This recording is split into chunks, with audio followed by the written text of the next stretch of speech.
আসসালামু আলাইকুম ওয়া রাহমাতুল্লাহি ওয়া বারাকাতুহু। আজকের আলোচ্য বিষয় হচ্ছে পীরজাদা আব্বাস সিদ্দিকী ভাইজানের জলসা, যেখানে তিনি তুলে ধরেছেন মা আমেনা রাদিয়াল্লাহু আনহা এর ঘটনা এবং সেই মহান মুহূর্ত যখন সমগ্র মানব জাতির রহমত আমাদের প্রিয় নবীজি হযরত মুহাম্মদ সাল্লাল্লাহু আলাইহি ওয়াসাল্লাম দুনিয়ার বুকে আগমন করেন।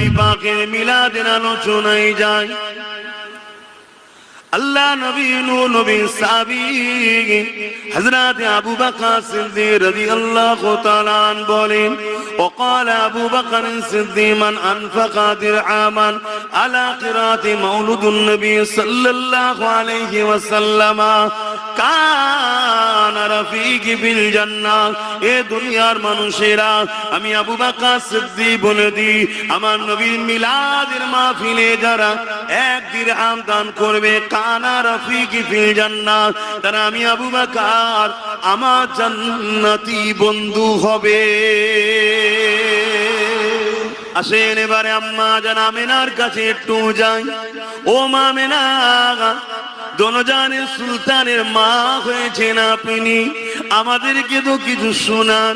কিরকম বাচ্চা, কি হয়েছে, কি ওয়াকিয়া ঘটেছে একটু বলেন। আম্মা জান আমেনা বলে দিলেন, কেন তোমরা জানো না? আমার গর্ভে যখন মুহাম্মদ রাসূলুল্লাহ চলে এসেছে, সেই দিন থেকে আমার শরীরের মধ্যে আলাদা একটা কাইফিয়ত তৈরি হয়েছে, আমার সৌন্দর্য আরো বাড়তে শুরু হয়েছে, আমার শরীর থেকে নূরের একটা চমক শুরু হয়েছে।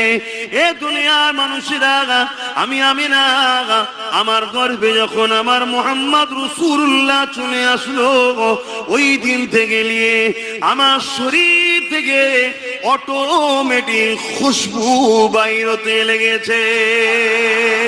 যতদিন যায় এই খুশবুটা বাড়তে লেগেছে। একদিন এই খুশবুটা মক্কার অলিতে গলিতে ছড়িয়ে পড়েছে, সবাই কানাঘুষা করতে লেগেছে, আরে আমিনা বিধবা কোথা থেকে খুশবু মাখে? এই খুশবু তো মক্কার কোনো বাজারে কিনতে পাওয়া যায় না। এই কথাটা রাসূলে পাকের দাদা জান হযরত আব্দুল্লাহ হুজুরের কানে চলে গেল। তিনি সরদার ছিলেন, মক্কার জমিনের সরদার। এই জন্য তিনি তিনার আহলিয়া আমার নবী পাকের দাদি জানকে ডাক দিলেন। আরে বাজারে লোকের মধ্যে সমালোচনা হচ্ছে, আমিনা খুশবু মাখে, খুশবু পাই কোথা থেকে? আমিও দেখেছি আমিনা হর খুশবু হয়ে থাকে। রাসূলের দাদি যেন বলতে লেগেছে, আমিনা যখন হাম্মাম খানা গোসলখানা থেকে বেরোয়, আমি যখন প্রবেশ করি আমি অবাক হয়ে যাই, যেন মনে হয় একটা আতরের গোডাউনে ঢুকলাম। কিন্তু স্বামী হারামি কষ্টের মধ্যে এমনি রয়েছে। আবার এই বিষয়টা জিজ্ঞাসা করি কি করে? দুজনা মিলে আম্মা জান আমেনাকে ডাক দিলেন। আম্মা আমেনাকে জিজ্ঞাসা করতে লেগেছে, ও মা আমেনা, মা আর কিছু মনে করো না মা, আমি এলাকার সরদার, লোকেদের মধ্যে কথা হতে লেগেছে তুমি নাকি কি এমন আতর মাখো যে আতর মক্কার কোনো জায়গায় পাওয়া যায় না। আম্মা আমেনা বলতে লেগেছে, আব্বা আম্মা আমি কোনো আতর মাখি না, কিন্তু মুখে থুতুটা জমিনে যে ফেললো, আতরের শিশি খুললে যেরকম খুশবু বাইর হয়, ওই থুতুতে খুশবু বাইর হতে লেগেছে। এ দুনিয়া মানুষেরা, আম্মা আমেনা বলতে লেগেছে, আমার আব্বা আম্মা, এই রাসূলের দাদা জান আব্দুল মুতালিব, এই রাসূলের দাদি জান আব্দুল মুতালিব, এই আতর আমেনা মাখে না, এই আতর আমার নয়, আমার পেটে যিনি রয়েছে তিনার খুশবু।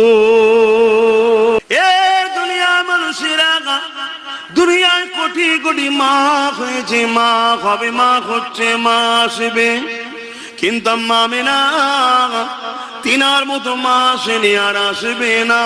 আম্মা আমেনা বলতে লেগেছে, আমি যখন ঘরের মধ্যে থাকি, ঘরের দরজা জানালা যে কোনো তৎকালীন সময় ছিল, যে ভাষা আপনি বুঝবেন দরজা জানালা, এমনকি ঘরের দিওয়াল প্রাচীর থেকেও আমি আমেনা আমাকে সালাম মুবারকবাদ দিচ্ছে। আমি আমেনা কুয়া থেকে পানি আনতাম, মরুভূমি এলাকা কুয়া থেকে পানি তোলা হতো। আমার মোহাম্মদ রসুল আসার আগে আমি যখন পানি আনতে যেতাম, ওই রশি দিয়ে টেনে টেনে কষ্ট করে বালতি দিয়ে আমাকে পানি তোলাতে হতো।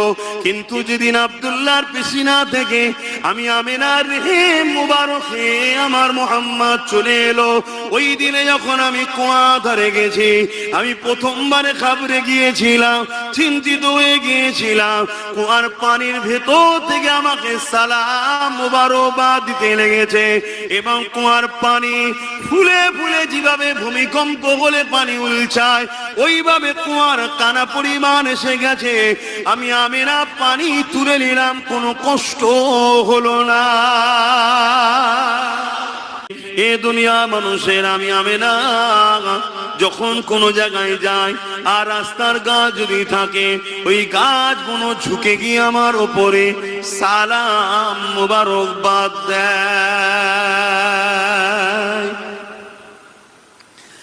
এ নওজওয়ান তরুণেরা, আল্লাহ নবী চাচা যান হযরত আব্বাস রাদিয়াল্লাহু তাআলা তিনি আল্লাহ নবীকে এমন করে তিনার মিলাদের কথা শোনাতে লেগেছে, ইয়া রাসূলুল্লাহ হাবিবাল্লাহ, আপনার আম্মা জানের কাছ থেকে আমি এটা শুনেছি, এটা শুনেছি, এটা শুনেছি। এক এক করে আমার নবীর মিলাদের কথা শোনায়, আর আমার নবী পাক নিজের মিলাদের আলোচনা সাহাবী চাচা আব্বাসের জবান থেকে শোনে। এই যুবকেরা বলতে বলতে আল্লাহ নবীর চাচা জান বললেন, ইয়া রাসূলুল্লাহ হাবিবাল্লাহ, এবারে একটা আলোচনা আপনাকে শোনাবো আপনার মিলাদের, যেটা আমি নিজের চোখে দেখেছি। ইয়া রাসূলুল্লাহ হাবিবাল্লাহ, সূর্য ডুবে গেছে, সন্ধ্যা হয়ে গেছে, খোলা আকাশের নিচে আপনাকে দুলনাতে শুইয়ে দেওয়া হয়েছে। তৎকালীন যে সিস্টেমের দুলনা ছিল রে বাবা, দুলনা না বললে বুঝাবো কি করে আপনাকে, দুলনাতে শুইয়ে দেওয়া হয়েছে। আমি আব্বাস দূর থেকে দেখতে লেগেছি, আকাশের চাঁদ দ্রুত আপনার দিকে জমিনে নেমে আসতে লেগেছে। আমি বড় পরেশান হয়ে গেলাম, চাঁদ এত দ্রুত জমিনে কেন নেমে আসতে লেগেছে, এবং এমন দ্রুত আসতে লেগেছে। ইয়া রাসূলুল্লাহ, আমার মধ্যে ভয় হইতে লাগলো, এই চাঁদ মনে আপনার উপরে পড়ে যাবে। এই জন্য আমি চিৎকারও দিয়ে ফেললাম, কিন্তু চোখ বন্ধ করে চোখ খোলার পরে দেখতে লাগলাম ওই চাঁদটা আপনার দুলনা সামান্য পরে রয়ে গেছে, আর আপনি দুলনাতে দুলে দুলে হাত নাড়াতে লেগেছে। যেদিকে ইশারা করে সেদিকে চাঁদ যায়, চাঁদ যায়। ইয়া রাসূলুল্লাহ হাবিবাল্লাহ, যেন মনে হচ্ছে আল্লাহ চাঁদকে খেলনা করে পাঠিয়েছে। আরো জোরে বলুন সুবহানাল্লাহ। আম্মা জানাবে না বলতে লেগেছে, আমার বাচ্চা দুনিয়া আসলো, একটা নূর দুনিয়া জমিনে আসলো। আমি না অবাক হয়ে দেখতে লেগেছি, আমার বাচ্চাকে একটা কাপড়ের উপরে রাখা হলো। রাখতে দেরি, আমার বাচ্চা কট ফিরে ওপর হয়ে সিজদা করতে দেরি করে না।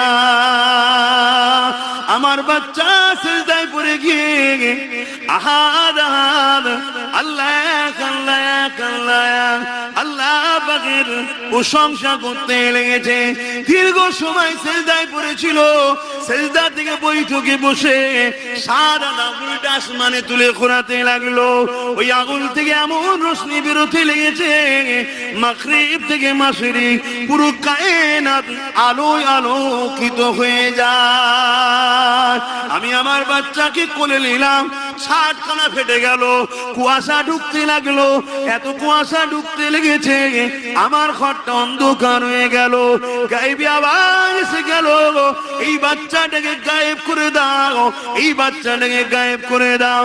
আমি বড় চিন্তিত হতে লাগলাম। গায়েবী আওয়াজ এসে যায়, চিন্তা করো না, তোমার বাচ্চাকে কুল কায়নাত ঘুরিয়ে দেখানো হবে, প্রতিটা মখলুককে দেখানো হবে, প্রতি প্রতিটা মখলুককে চিনানো হবে।